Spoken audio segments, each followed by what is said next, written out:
My life since I entered the UFC has changed dramatically. You know, when I first got into UFC, I was living in my parents' basement with my wife, and they just had my daughter, and it was kind of up in the air with what direction my life was going to go. Do I get a job, you know, and provide for my family, or do I chase this dream? And then I ended up, you know, sticking through and chasing the dream, and it worked out. I won the belt. Every single one of my camps since my first MMA fight are pretty much the same. You know, I trust in Longo. He kind of helps me put together, you know, a schedule, and I just come to practice and work as hard as I possibly can. Training full time, you know, especially for these championship fights, or every MMA fight I've ever had, it feels like it's the end of the world for me. That's a must win, and it's where I'm at still.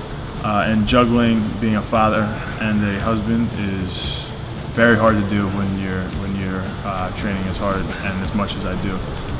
When you finally get home and you do have time to be with them, it's not the best time because you're exhausted. You know, you're in between workouts, or you're getting home late from a late workout, and you're barely being. You know, I barely keep my eyes open when I'm training hard. So in between workouts and after work and after my last workout. So.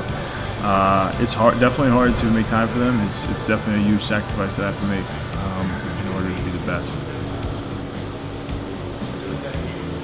But Lyoto Machida obviously is an awesome test for me. He's very elusive, very smart.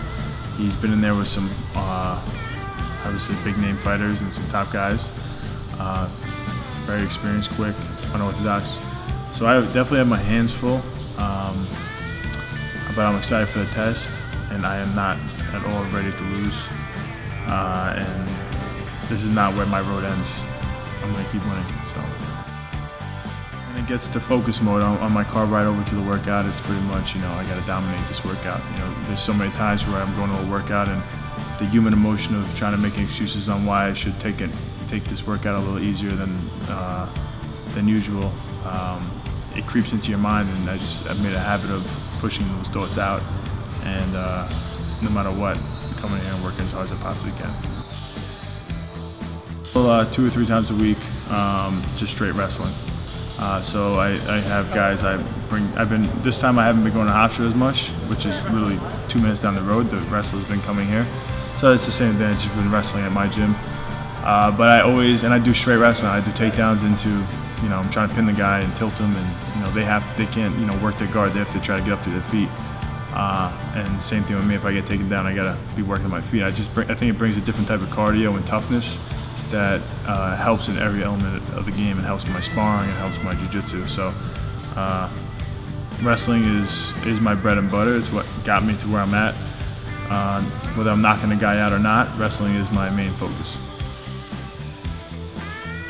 After weigh-ins, after I eat my food and I wake up in the morning the day of the fight, I get nervous. It's just one of those things where you bring your family. You know, I have my family, I have my kids, my wife, my parents, my sister, and everybody's around me, and they're just praying for me. I get real emotional because it's just, you know, I have no idea what's going to happen in the fight. I've worked so hard, and just that feeling of you have no idea what's going to happen. You know, it's such a big moment for you and your family. You know, win or lose. I want to say to all my fans out there that supported me throughout my career, I really appreciate it, and I'm gonna make sure to prove you guys right on July 5th, so you could, you know, put in all your friends' faces that were doubting me. We'll get through this fight, and we'll have some good fights to come.